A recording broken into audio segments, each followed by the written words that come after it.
অনেক অনেক বছর আগে এক রাজ্য ছিল, নাম নুরানিয়া। রাজ্যটি ছিল ধন সম্পদে পরিপূর্ণ, রত্নে মোড়ানো রাজপ্রাসাদ, দুর্দান্ত সৈন্যবাহিনী, সুবিশাল বাজার। কিন্তু এই জৌলুসের মাঝেও ছিল এক শূন্যতা। এই রাজ্যের রাজপুত্রের নাম ছিল জাইন। তার জীবনে কোনো কিছুর অভাব ছিল না, রাজপ্রাসাদের আরাম, সব ইচ্ছার পূরণ, হাজারো খাদেম, এক বিলাসী জীবন। কিন্তু রাজপুত্র প্রতিদিন সকালে ঘুম থেকে উঠেই মনে করত, সবকিছু পেয়েও কেন আমি শান্তি পাই না। আর মা রানী সায়েদা চাইতেন জাইন যেন পাশের রাজ্যের রাজকন্যাকে বিয়ে করে, শক্তিশালী জোট গড়ে তোলে। কিন্তু রাজপুত্র কারো চোখে ভালোবাসা খুঁজে পাননি, শুধু চাহিদা, অহংকার আর ভোগের হিসেব। একদিন জাইন ছদ্মবেশে প্রাসাদ থেকে বেরিয়ে পড়ে। তার মনে শুধু এক প্রশ্ন, আসল মানুষ কেমন করে বাঁচে, কি তাদের শান্তির উৎস। বাজারের পাশ দিয়ে হাঁটতে হাঁটতে সে পৌঁছে যায় এক পুরনো মসজিদের পাশে।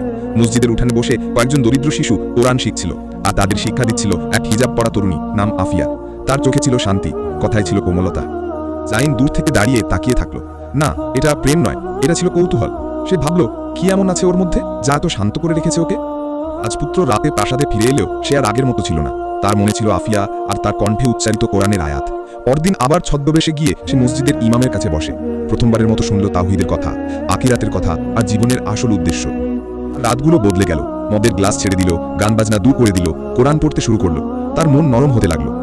রানী সায়েদা জানতে পারলেন জাইন এক সাধারণ মেয়ের দিকে ঝুঁকে পড়েছে।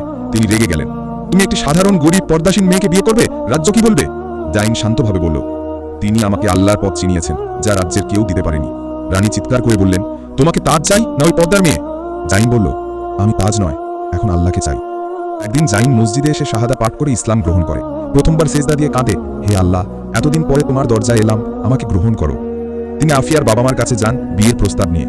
কিন্তু আফিয়া এক শর্ত দেন, আপনি যদি শুধু আমাকে চান তবে না, কিন্তু আপনি যদি ইসলামকে ভালোবেসে থাকেন তাহলে আমি আপনার পাশে জীবন কাটাতে প্রস্তুত।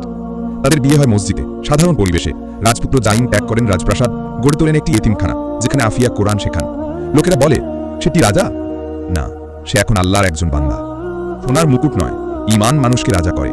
একজন ইসলামিক নারী তার চরিত্র দিয়ে একটি হৃদয় পরিবর্তন করতে পারে। তাজের চেয়ে তাওহীদ বড়।